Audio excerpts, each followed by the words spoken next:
Good afternoon to all of you joining us today in Timber Design Society's first webinar series of 2022.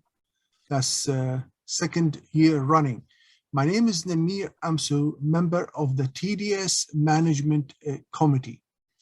TDS invites you to attend its annual general meeting, the AGM online, this coming Friday at 2 p.m. Please register through the email previously circulated to all TDS members. This webinar is kindly sponsored by the following organizations. TDS Committee expresses its thanks and appreciation to these sponsors for funding its activities: the XLAM, Simpson Strong Tie, MyTech, and Future Build LVL. We welcome TDS members and other organizations joining us online in today's webinar. TDS warmly welcome new members to join the society. You can apply online and complete the membership form at www.timberdesign.org.nz. TDS upload all previous recordings to its webinars, to its website. So please browse for TDS Webinar Series 2022 and last year TDS Webinar Series 2021 web pages, and stay tuned for new webinars recordings coming through. TDS expresses its gratitude to all engineers who supported the society and its previous webinars in 2021, and look forward to seeing you all in forthcoming 2022 TDS webinars.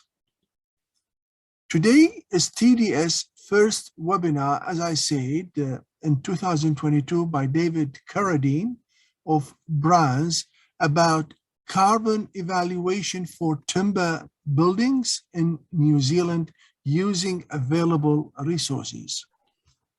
TDS is pleased to announce its forthcoming webinars in 2022 series, the second in series on the 24th of March by Pierre Quenville to talk on predicting brittle failures in timber connections to avoid them.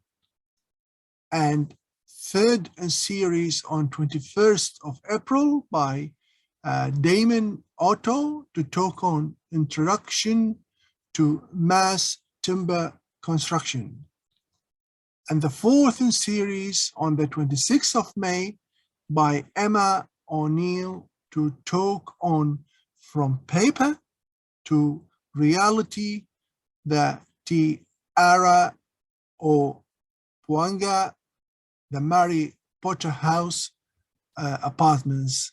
And finally, for the time being, the fifth in series on the 23rd of June by Barry Lynch and Ion to talk on embodied carbon tool discussion. So stay tuned for TDS 22 webinars and forthcoming events.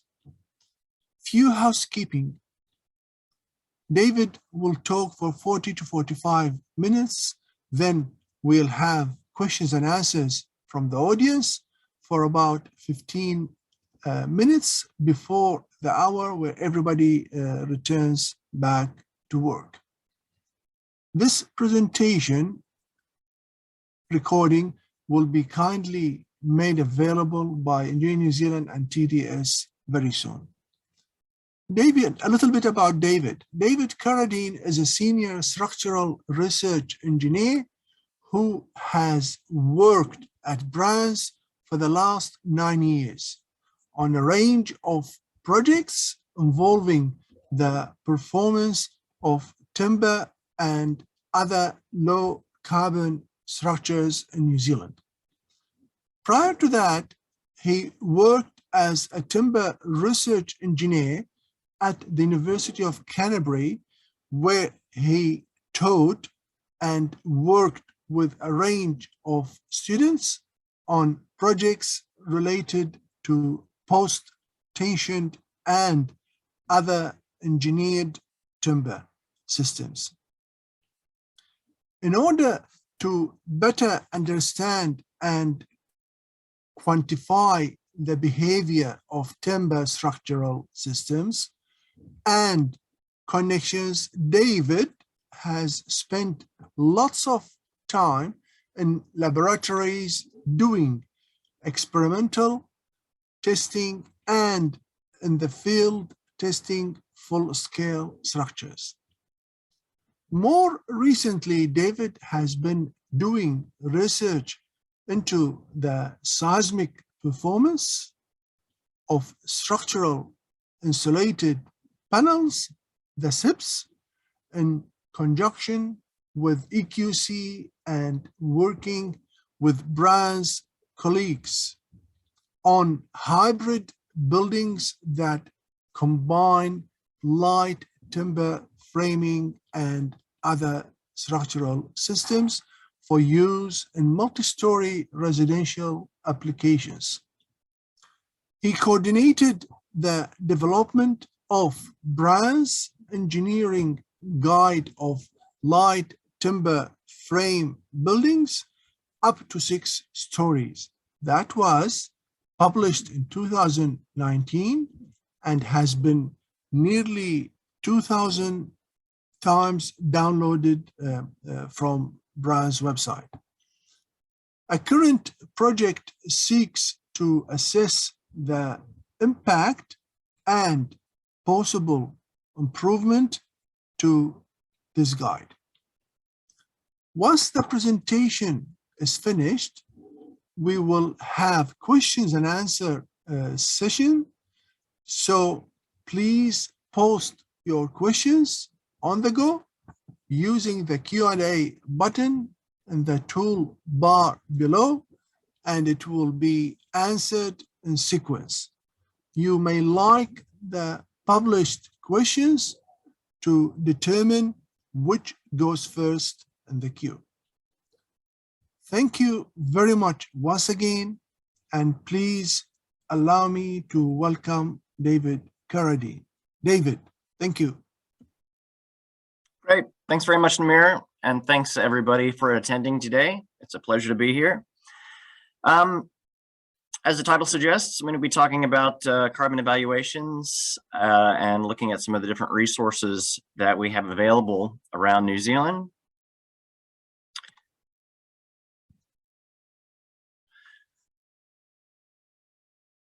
As Namir mentioned, I'm a structural engineer at Brands, so looking at a wide range of different systems, and also have the opportunity to work with a lot of different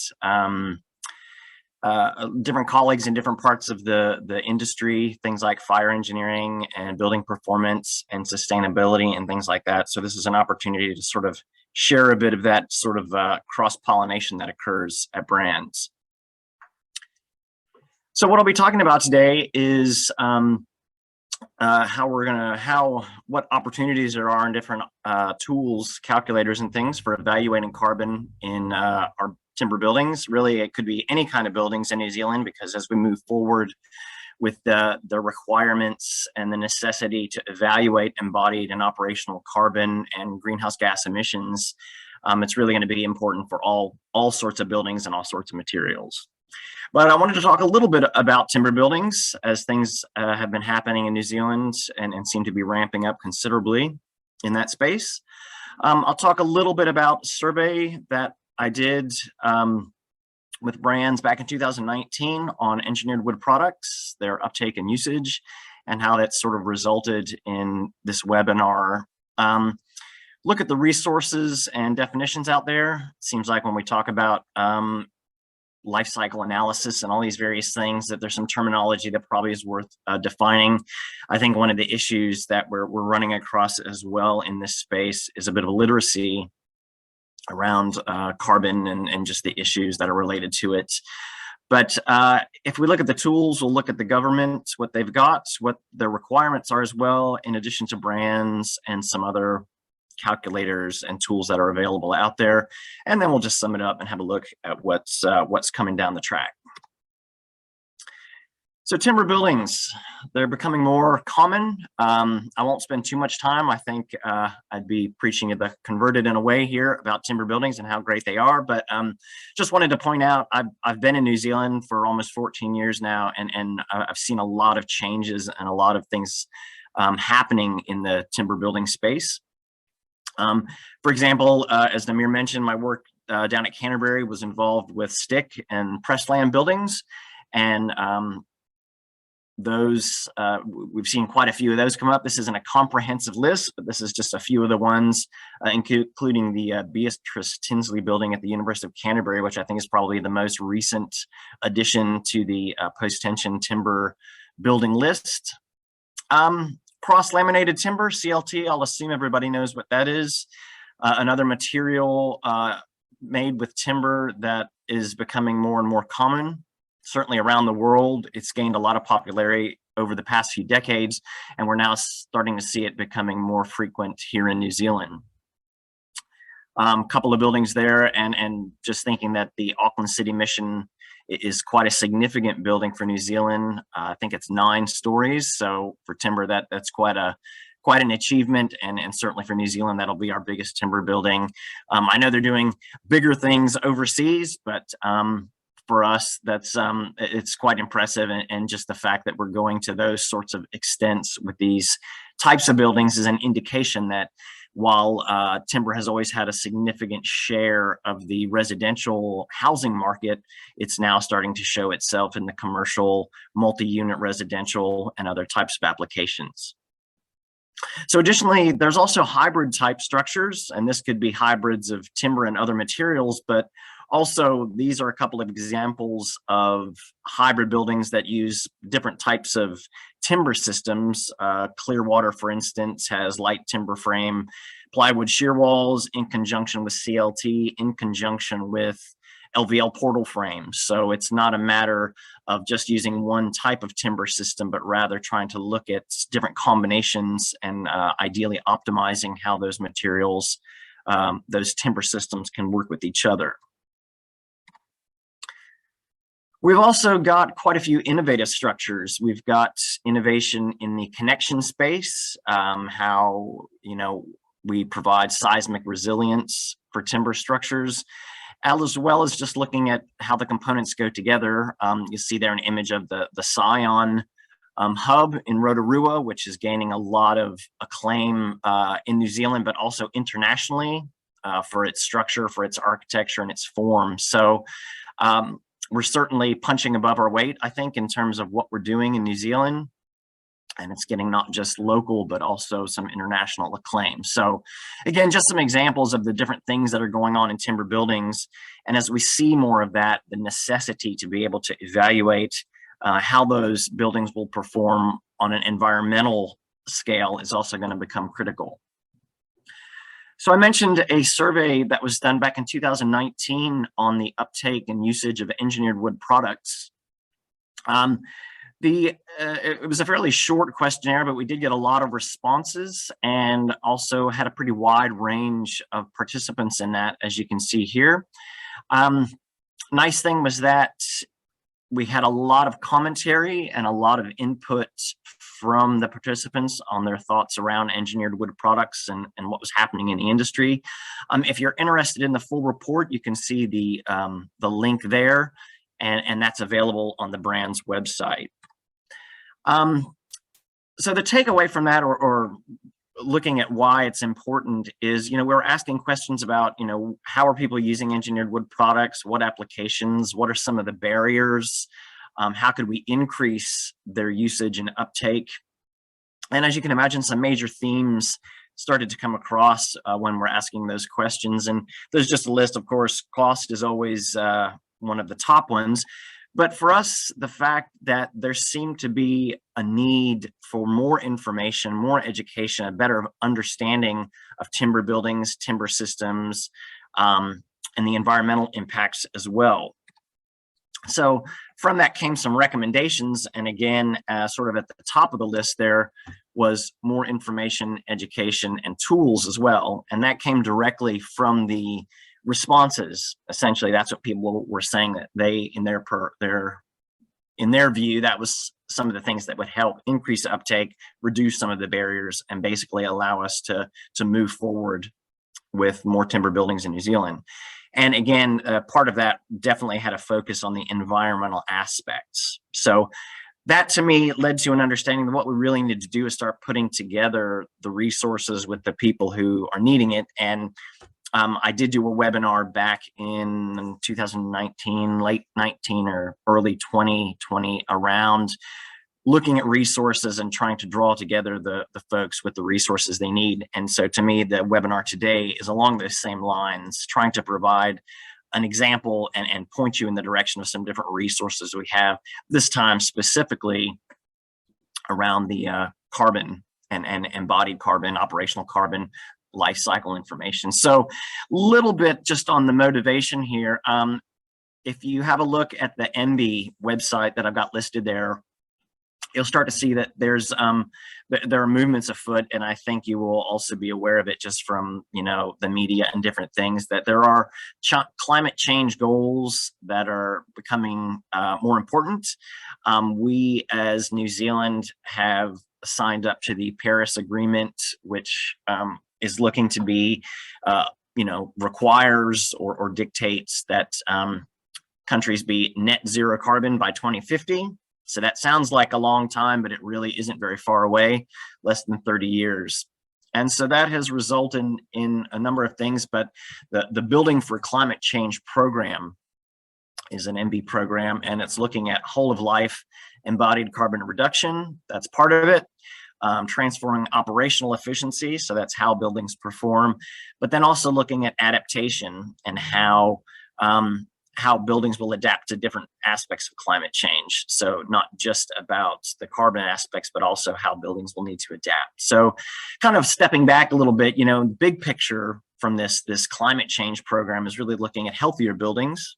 So that could be more resilient, providing more and better amenity, but also providing, buildings that use less energy, less water, and therefore result in less greenhouse gas emissions. Because if we're going to meet those targets that have been established for 2050, there's going to need to be some action. And so that's what this program is all about.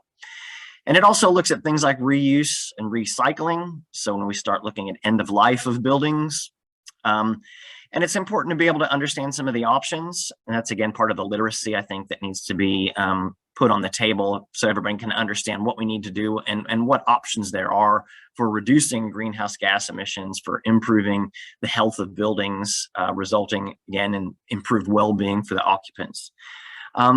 Also looking at skills. So there's a range of skills, whether it's designers or builders, that need to be understood, and make sure that we have the right skill sets sort of across the building industry to be able to implement some of these. So just in terms of timing, as I mentioned, 2050 sounds like it's a long time away, but it's not really. If you look at this time frame, which was provided sort of towards the end of last year, you can see that highlighted are some sort of targets, things that need to happen. And if you look at the embodied carbon data sources, developing calculators, tools, and resources, those are looking at 2023. So again, not very far away, and that will allow for the introduction of disclosure. So at a certain level, there will be the need to report on the embodied carbon for buildings, but then further down the road will also be requirements on the limits of that embodied carbon, so caps and limitations. So having an understanding of how we can get that information, how we can report on the embodied carbon that our buildings are generating or emitting, is going to be part of the scheme of designing buildings as we move forward into the future. So today, that's why I wanted to talk about what sort of resources we have along those lines. In terms of what we have out there, obviously there's the information that the ministry has provided. There's also WPMA has provided a series of guidelines. Now these are mostly design guides, but there's also one in particular of those guides called Timber Carbon in the Environment, which helps to put together some of the pieces around timber buildings and how they are, how they can be evaluated and assessed for carbon embodiment and different things like that. You'll also find other sources of information. There's the Timber Design Society. They provide resources. They have their journal as well as their website, and questions can be posed to them. Scion, who also work in the timber space, all the way from the trees, growing the trees and that sort of thing. So there's a whole range of different organizations and research bodies out here, obviously brands who I work for, but there's also the manufacturers, the folks that manufacture engineered wood products, solids on timber, the components that get used for them, as well as the fabricators who put together those timber components into structural elements.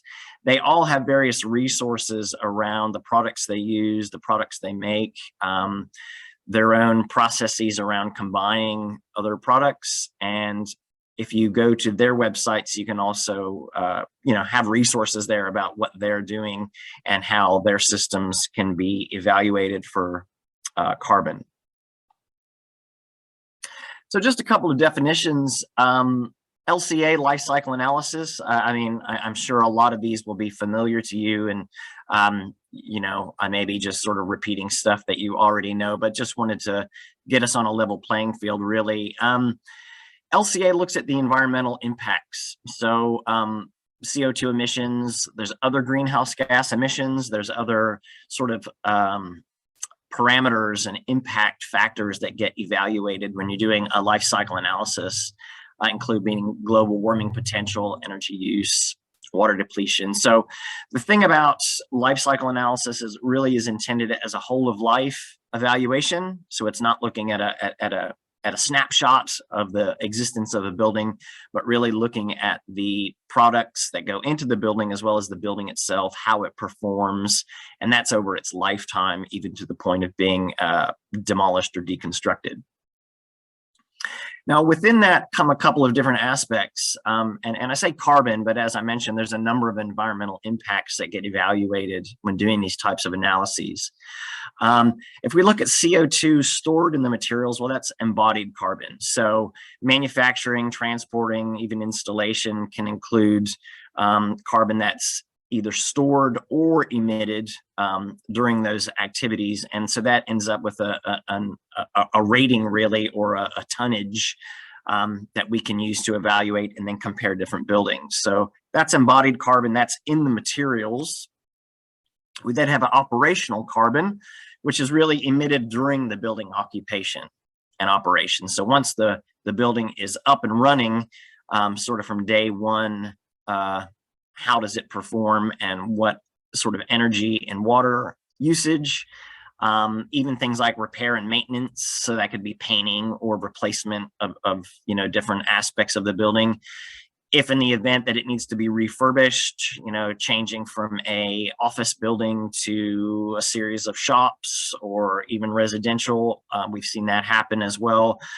How can that be done, and how can that be factored into the carbon for this operational phase? As I mentioned, there's also demolition.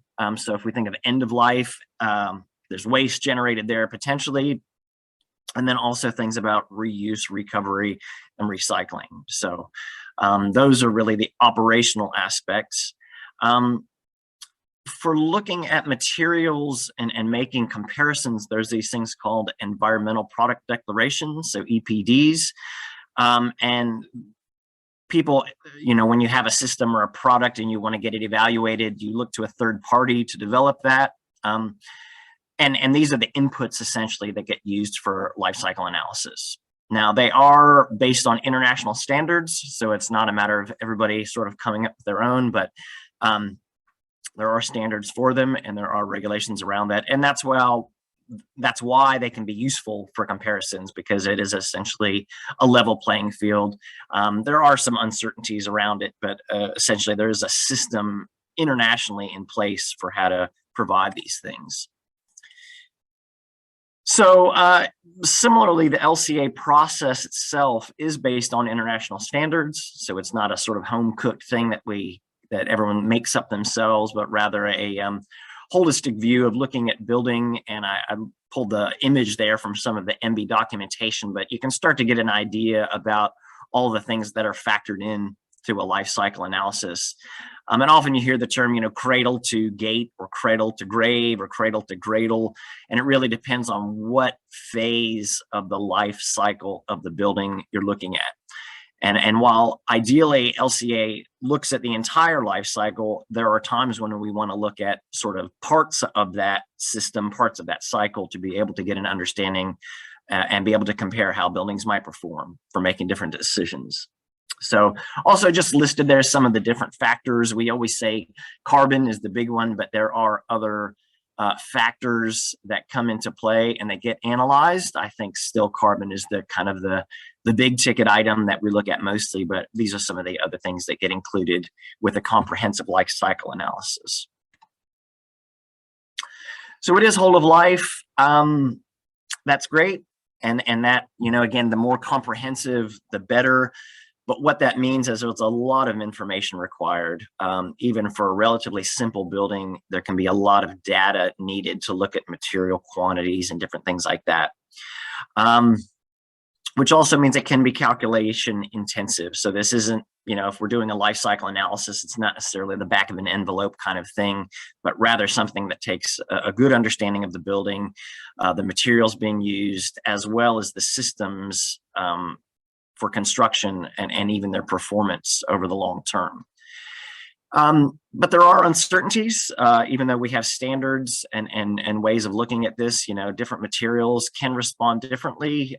Some, if they come from different parts of the world, they do get evaluated in the New Zealand context, but still there can be some uncertainty there. Even building details, how building components get put together, can differ. How they perform, whether it's structurally or weather tightness wise or different things like that, can also have impacts on the overall environmental performance of the building. So the data itself can vary and also change over time as we get more information.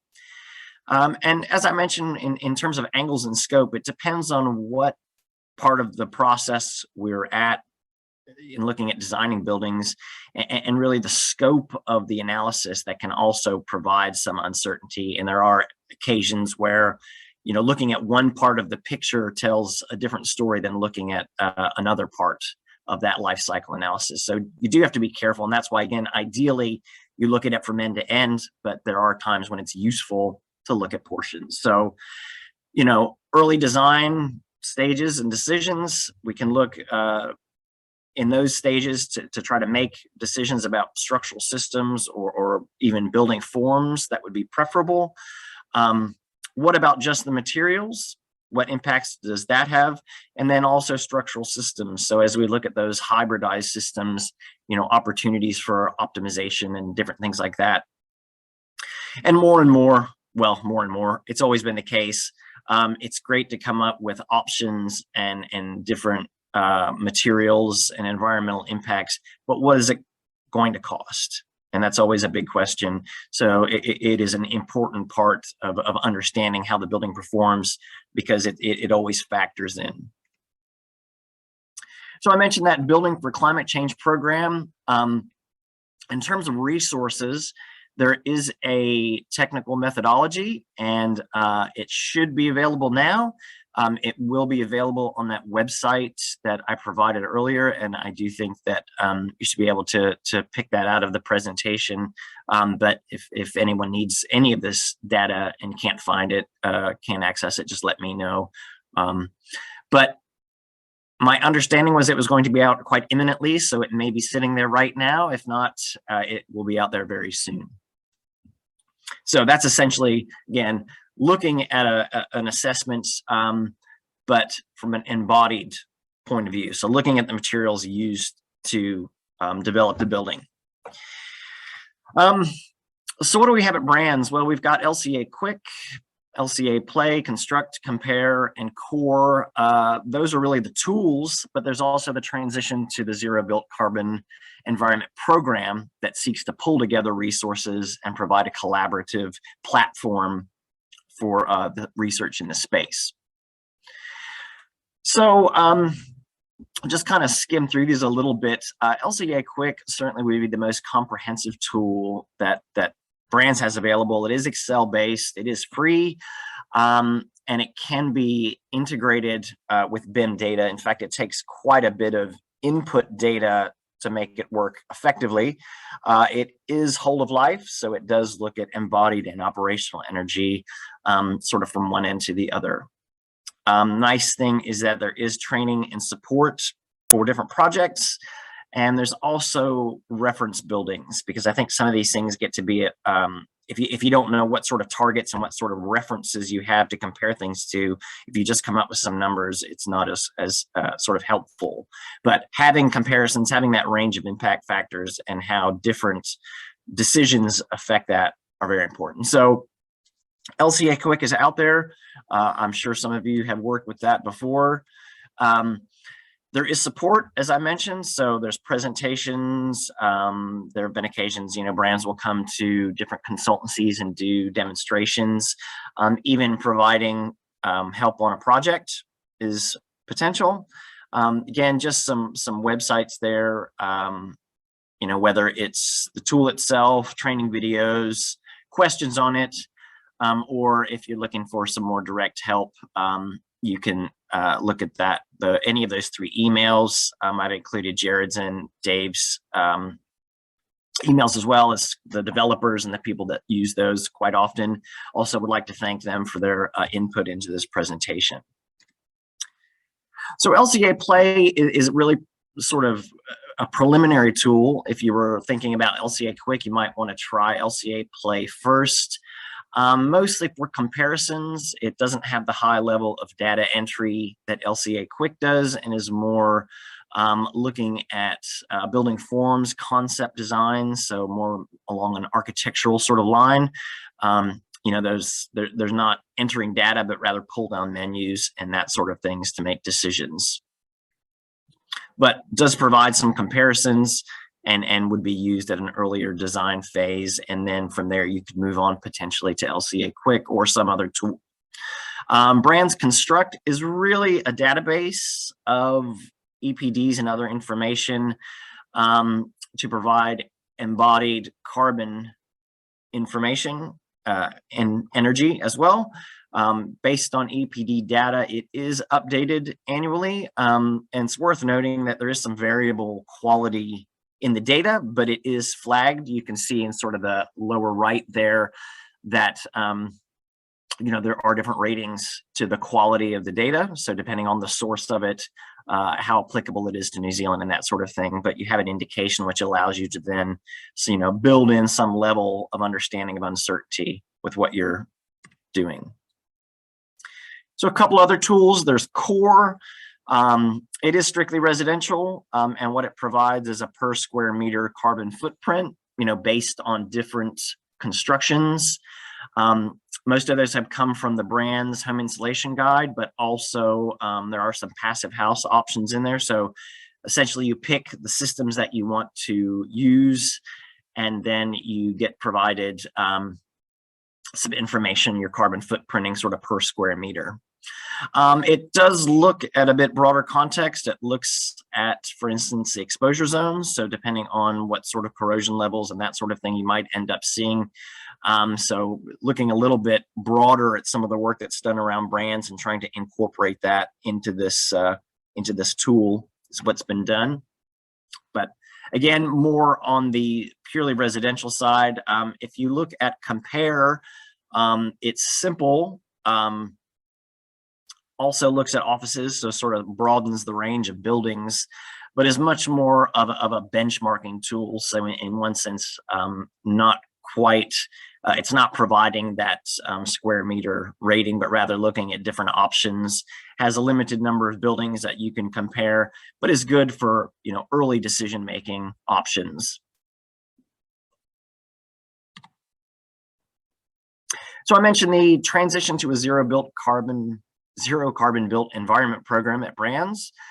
Programs are collections of projects or ways of pulling together projects rather than having a standalone project. So it really is a collaborative research program looking for solutions in the low carbon space. Is seeking to mitigate climate change and also support really an industry-led transformation. So it's a way of pulling together resources as well as industry partners. So there are opportunities to contribute if it's something you're interested in. You can look at the program itself in that first or in that website provided there, and then there's an email address for more information or to get involved. And ideally what that will result in is a bit of a hub on resources, so that with questions and different queries around environmental aspects and how the industry and different parts of the industry can move towards lower carbon options, that's where you would go for that information. So looking outside of brands, Naylor Love has also developed a carbon calculator, and you can see the web address there. It is meant to be simple and quick. It does look just at embodied carbon of structural systems, and it doesn't include end-of-life stuff. It doesn't include a full life cycle analysis, but it does look at a range of materials, includes things like transport, again, based on EPD data. So we can see that, the different tools that are out there, there are efforts to align them all in the sense that they're all looking at pretty similar data sets.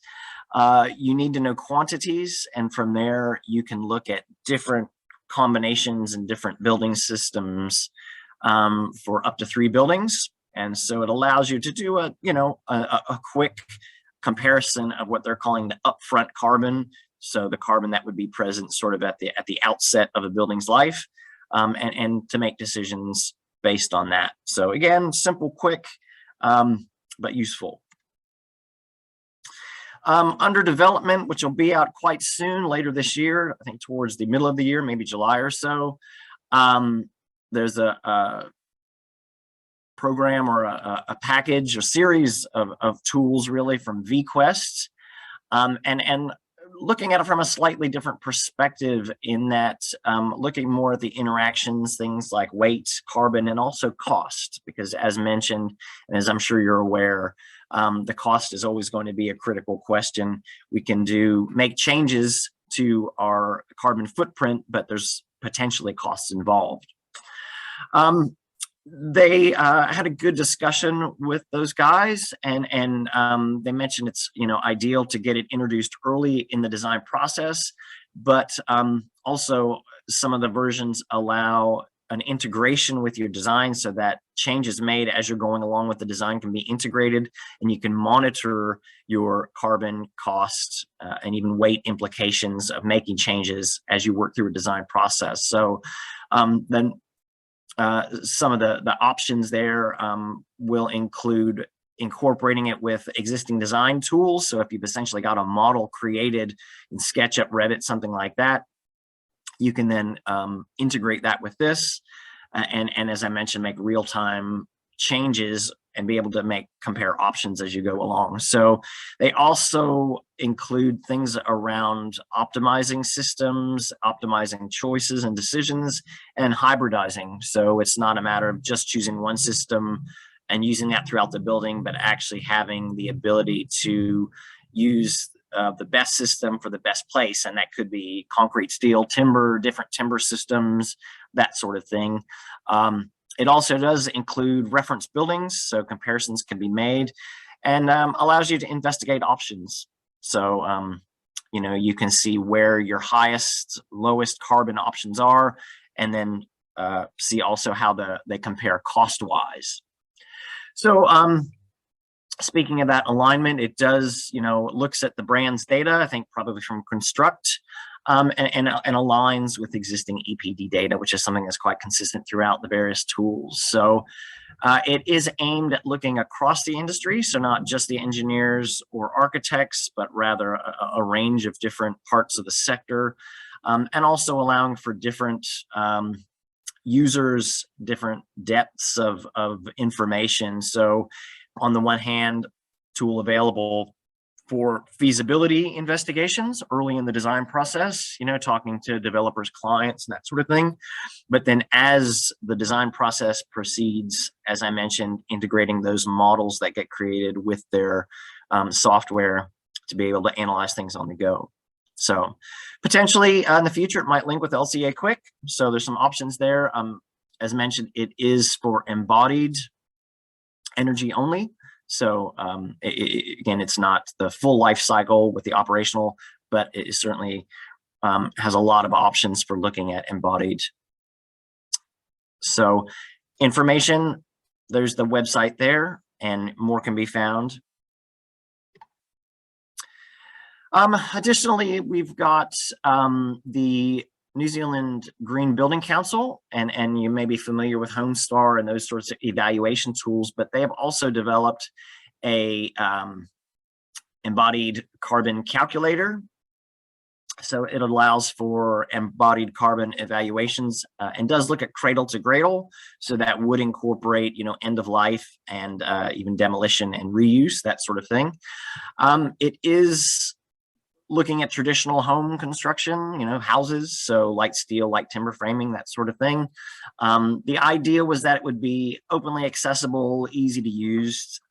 Like LCA Quick, it's Excel based, but I think probably a bit simpler, and the scope of it is obviously limited.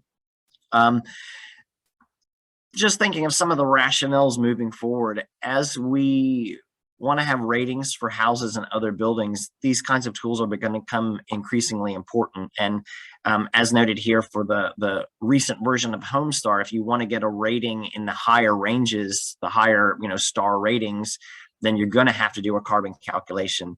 And as we move forward in the future, certainly those carbon calculations are become more common.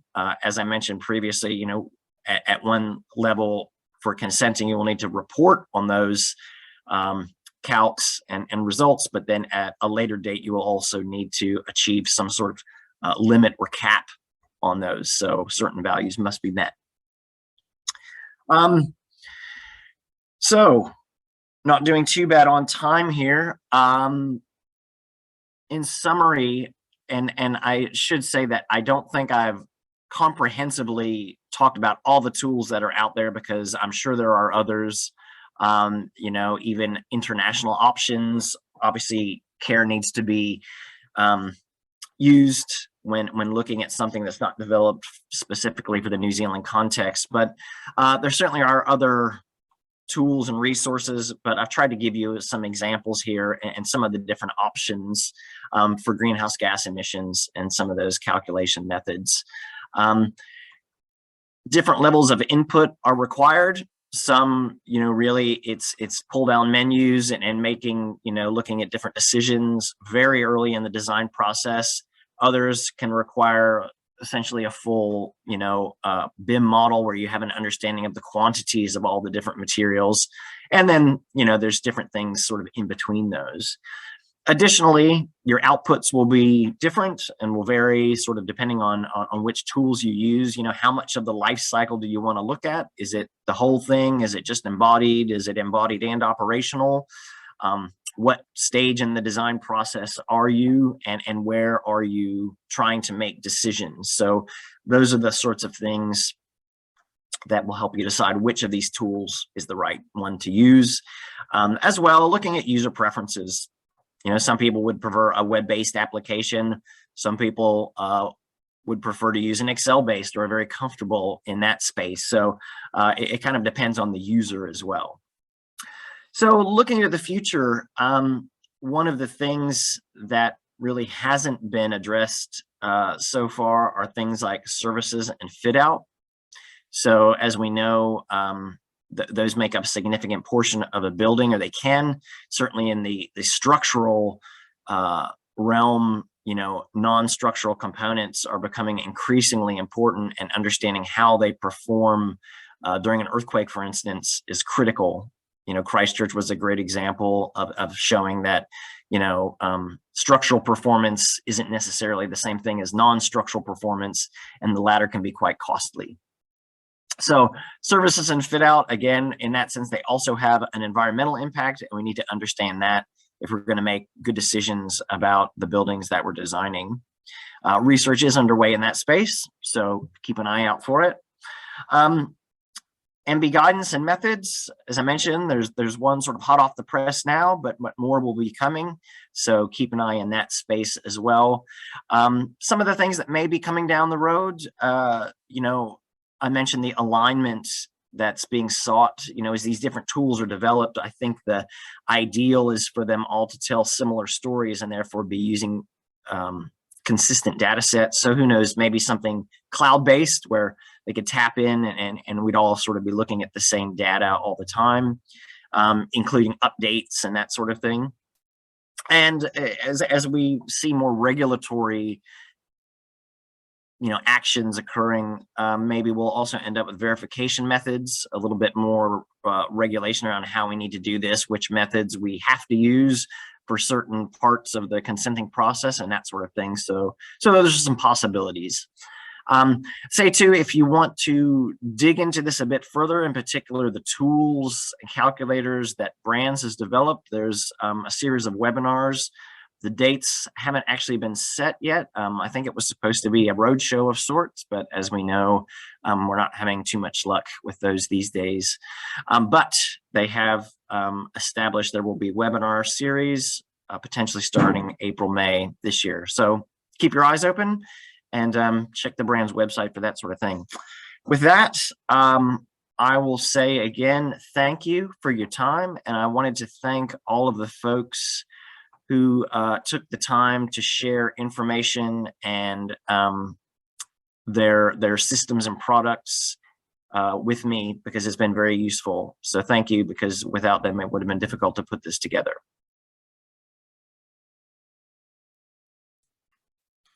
Thank you very much, David. That was really very clear, thorough, and rich. The talk that you just finished, and really great information that you gave us about the carbon resource tools for calculation. Before we go to the questions,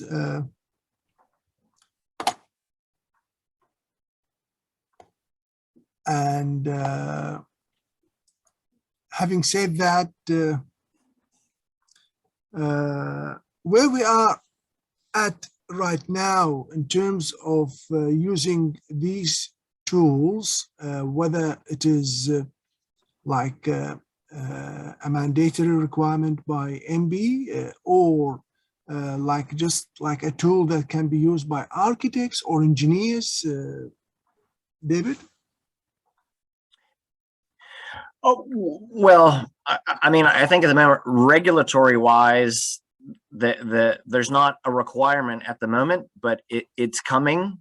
And so I think, you know, that timeline I showed from MB, you know, I think over the next couple of years, year and a half, something, or, you know, let's say 2 years, there'll be the tools developed, you know, and so probably there will be a firming up of the methodologies.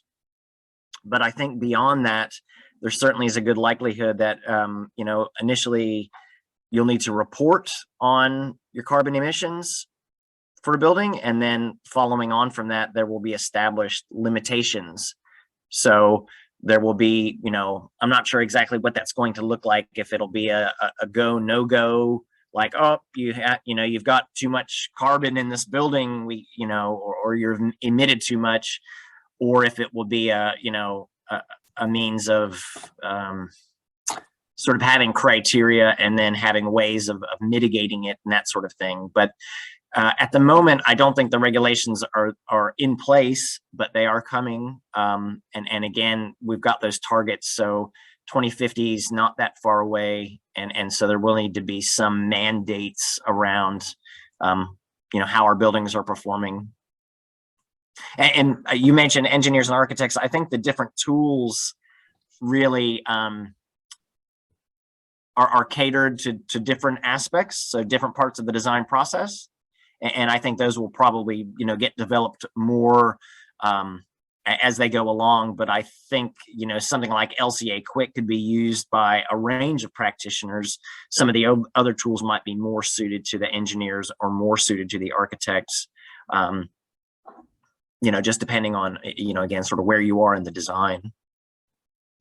Okay, we have a question from anonymous attendee. May I know if there is readily available technology that can recycle glue laminated structure, for example, glue lam CLT? Can you also comment on the negative effect, which is, if any, of presence of glue and treatment chemicals in the manufacture process of glue lam and CLT for similar types of structure? Yeah. Okay, kind of a two-parter there. I guess off the top of my head, I'm not aware of methods, regulations, or anything around, sort of recycling glue lam and CLT structures. I think moving forward, it will become more important for designers, manufacturers, fabricators to have some sort of handle on what the potential of that is. I mean, I think the nice thing about using mass timber and literally massive timber components in buildings is that it does provide an opportunity to potentially reuse them. Obviously, demolition and that sort of thing is a whole nother art. Taking buildings apart as opposed to putting them together is a bit of a something that can be done, and if it's designed in initially, if something's screwed together or designed with the intent of taking it apart at the end of life, that can have a lot of benefits if that's the direction. When we've got sort of a light timber frame that's nailed together sort of thing with panels, pulling it apart can be a lot more difficult. So at the moment, I'm not aware of specifics around those sorts of reuse and recycle, but I think maybe there is some research, especially overseas, on that. In terms of the chemicals, treatments, adhesives, that sort of thing that are included in, our engineered wood products of various sorts, my understanding is that those EPDs, the declarations, would include those effects.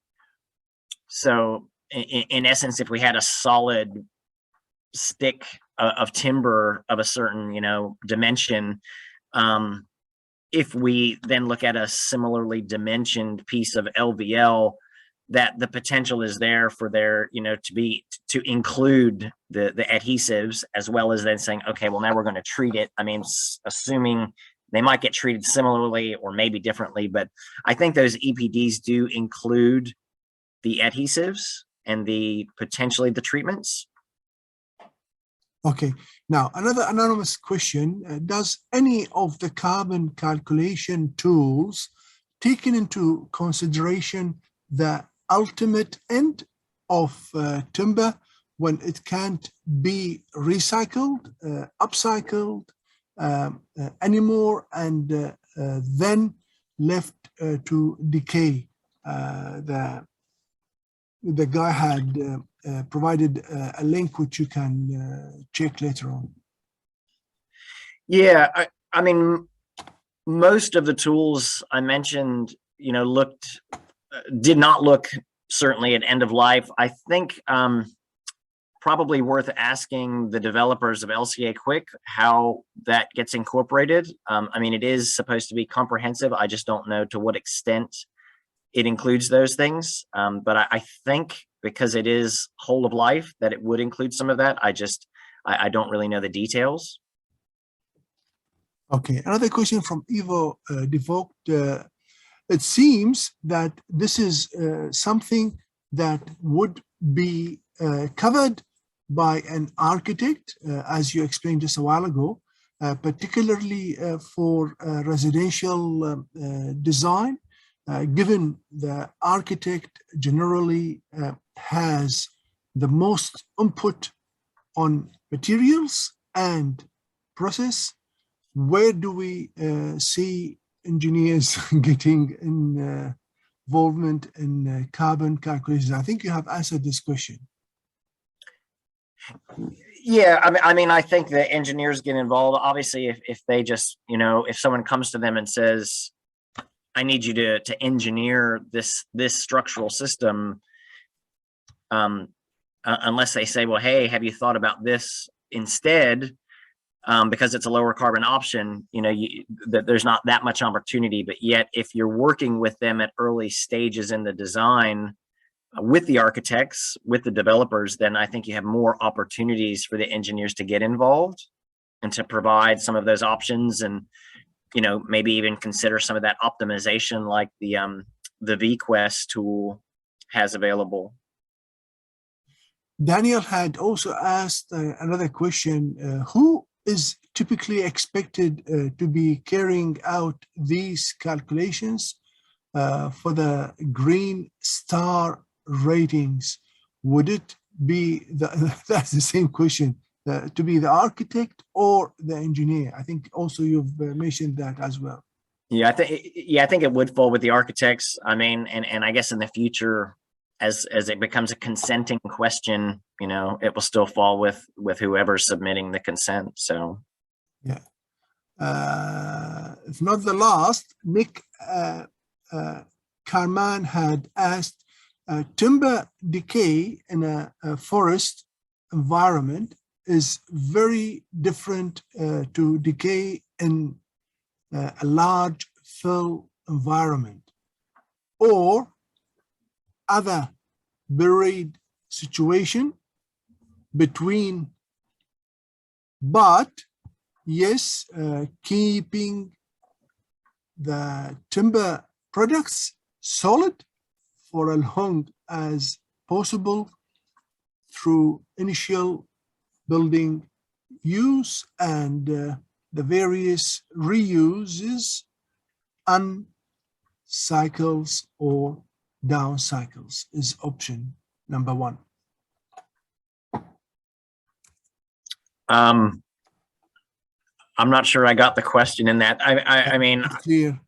I think there would be differences certainly between, sort of decaying, untreated, fallen timber as opposed to being in a landfill.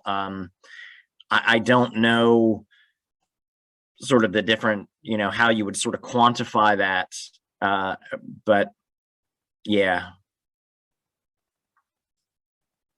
that might be a question for my colleagues back at the office. Just bear with me.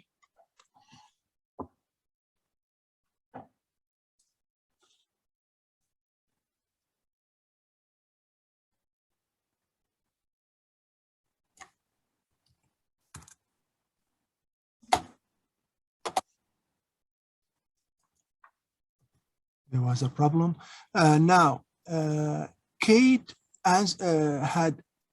Henderson had asked to ensure the LCA carried out are more accurate and therefore we can make more informed design decisions.